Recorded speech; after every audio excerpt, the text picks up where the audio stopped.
మా latest videos కోసం మా ఈ తెలుగు న్యూస్ ఛానల్ సబ్స్క్రైబ్ చేసి గంట సింబల్ యాక్టివేట్ చేసుకోండి.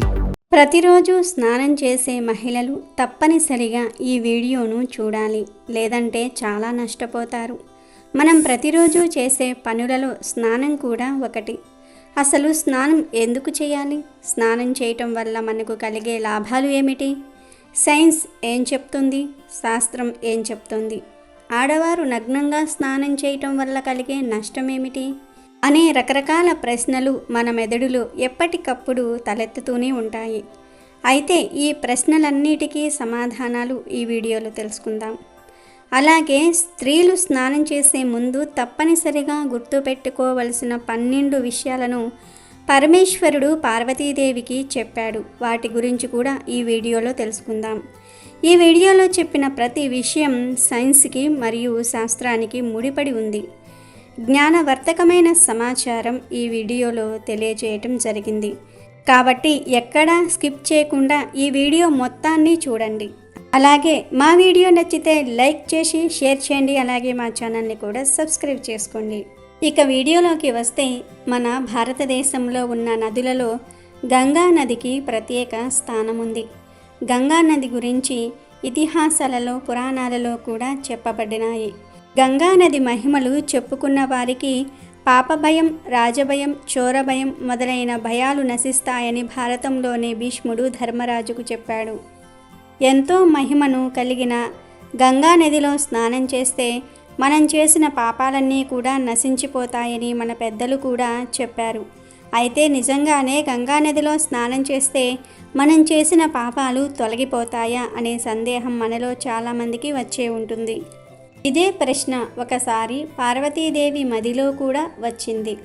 ఒకసారి శివపార్వతులు ఆకాశ మార్గంలో కాశీ నగరానికి వెళ్తూ ఉన్నారు. అప్పుడు వారు కిందికి చూసేసరికి గంగా నదిలో అనేక మంది యాత్రికులు స్నానాలు చేసి హరహర గంగే, హరహర గంగే అనుకుంటూ వెళ్తూ ఉన్నారు.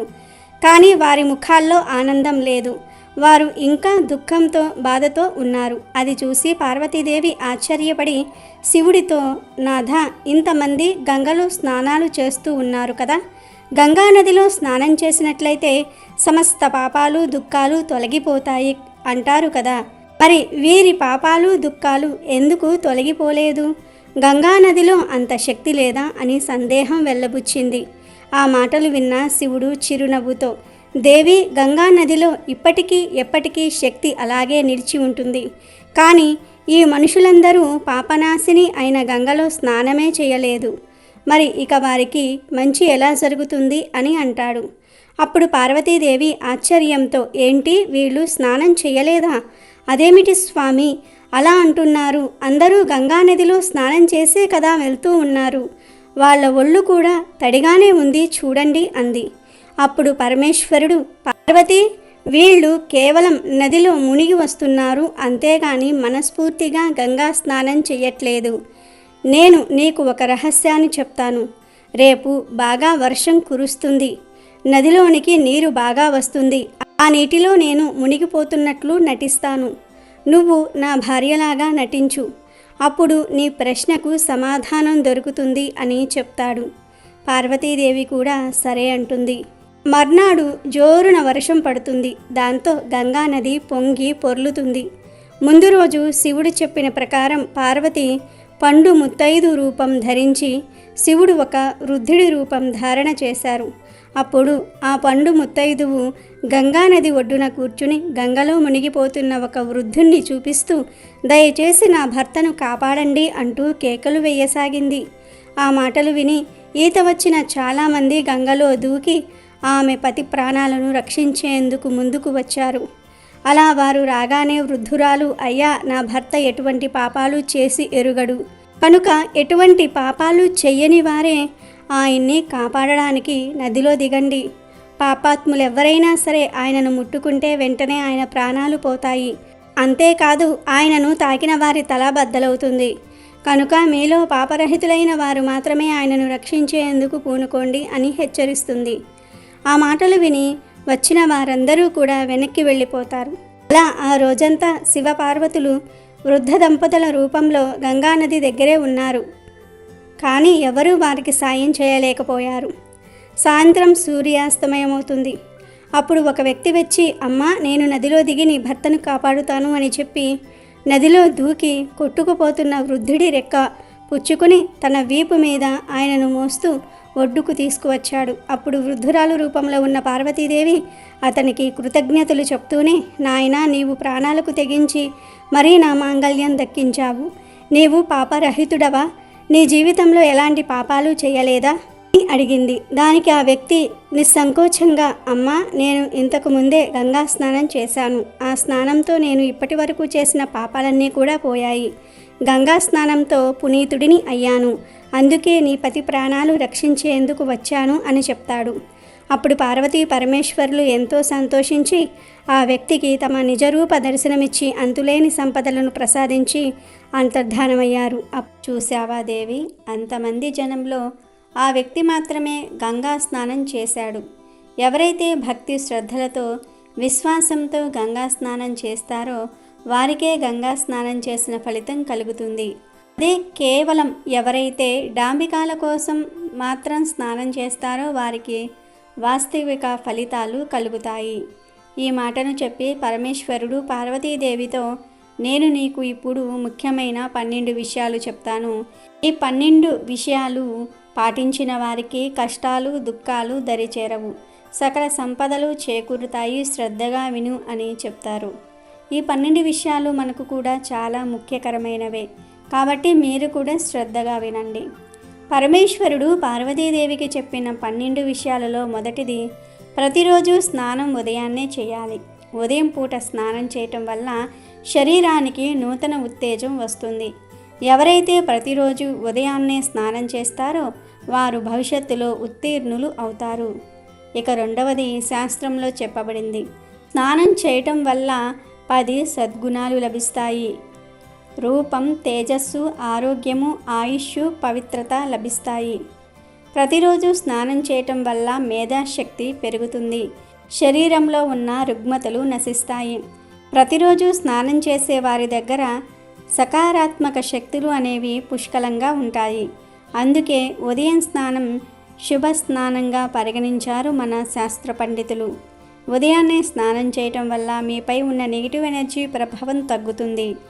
అనారోగ్యంగా ఉన్నప్పుడు తల కింద భాగం నుండి అంటే ఒంటికి మాత్రమే స్నానం చేయాలి, లేదా తడి బట్టతో శుభ్రం చేసుకోవాలి. తడి బట్టతో శుభ్రం చేసుకోవటం కూడా ఒక రకమైన స్నానం అని శాస్త్రం చెప్తోంది. ఉదయాన్నే పారే నదిలో, కాలువలో స్నానం చేయటం మరింత శ్రేష్టమైనదిగా పండితులు చెప్తూ ఉన్నారు.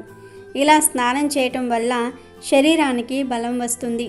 8వది, ఏ నది రేవులో అయితే బట్టలు ఉతుకుతారో అక్కడ జలం అపవిత్రంగా ఉంటుంది, కాబట్టి ఆ రేవులో కొంచెం దూరంలో స్నానం చేయాలని పండితులు సూచిస్తూ ఉన్నారు. 9వది, ఆడవారు కానీ మగవారు కానీ నదిలో స్నానం చేసేటప్పుడు కనీసం ఒక 9 సార్లైనా సరే ఆ నదిలో మునిగి లేవాలి. నది వద్ద స్నానం చేసేవారు ఎటువంటి మురికి కూడా నదిలో వదలకూడదు. 10వది, నది వద్ద స్నానం చేసేవారు ఎటువంటి మురికిని కూడా నదిలో వదలకూడదు. ఒకసారి సాక్షాత్తు గంగాదేవియే భక్తులకు ఇలా చెప్పింది, గంగా నదిలో స్నానం చేయలేని వారు మరెక్కడైనా స్నానం చేసినా కేవలం తన నామస్మరణ చేస్తే, అంటే గంగా గంగా గంగా అని 3 సార్లు ఆ తల్లి నామాన్ని స్మరిస్తే తాను ఆ జలంలోనికి ప్రవేశిస్తాను అని పలికింది. ఇక చివరి 2 నియమాలు, నగ్నంగా స్నానం చేస్తే స్త్రీలకు సంబంధించినవి. హిందూ ధర్మాలలో మరియు శాస్త్రాలలో ప్రతి విషయంలోనూ చాలా నియమాలు చెప్పబడ్డాయి. అయితే వాటిల్లో స్నానం గురించి కూడా చెప్పబడింది. ఏ వ్యక్తి అయితే శాస్త్రాలలో చెప్పబడిన నియమాలను పాటిస్తారో వారికి సకల సంపదలు కలుగుతాయి. అయితే స్త్రీలు కానీ పురుషులు కానీ నగ్నంగా స్నానం చేయటం నిషేధం. మీరు నదులలో స్నానం చేసినా, ఇంటి వద్ద స్నానం చేసినా ఒంటిపై వస్త్రం ఉండాలి. ఎందుకంటే ఈ విశ్వం మొత్తం పరబ్రహ్మ స్వరూపం.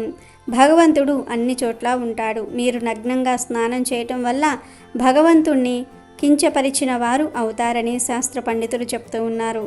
దీని గురించి పౌరాణిక కథలు కూడా ఉన్నాయి. ఒకసారి గోపికలు సరోవరంలో స్నానం చేస్తూ ఉండగా శ్రీకృష్ణుడు వారి వస్త్రాలను దొంగలించాడు.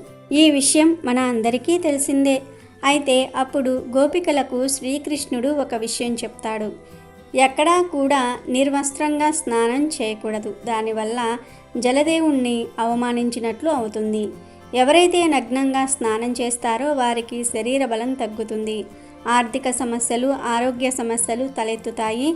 నిర్వస్త్రంగా స్నానం చేయటం వల్ల మీ ఒడిలో ఉన్న సకారాత్మక శక్తులు ఏవైతే ఉంటాయో అవన్నీ కూడా బయటకు వెళ్ళిపోతాయి. దీని యొక్క ప్రభావం మీ శరీరంపై, మనసుపై, మెదడుపై పడుతుంది. కాబట్టి నగ్నంగా స్నానం చేయకూడదు. ఈ విషయాలను స్నానం చేసే వారందరూ కూడా గుర్తుపెట్టుకోవాలి. శాస్త్రంలో చెప్పిన విషయాలు పాటిస్తే మనకే మంచి లాభాలు కలుగుతాయి. కాబట్టి శాస్త్రంలో చెప్పినవి పాటించండి. ఆయుర ఆరోగ్యాలతో, అష్టైశ్వర్యాలతో వర్ధిల్లండి. అమెజాన్లో బెస్ట్ డిస్కౌంట్స్ కోసం వీడియో డిస్క్రిప్షన్లో లింకు ఉంది, చూడండి. అలాగే మా టెలిగ్రామ్ ఛానల్ సబ్స్క్రైబ్ చేసుకోండి.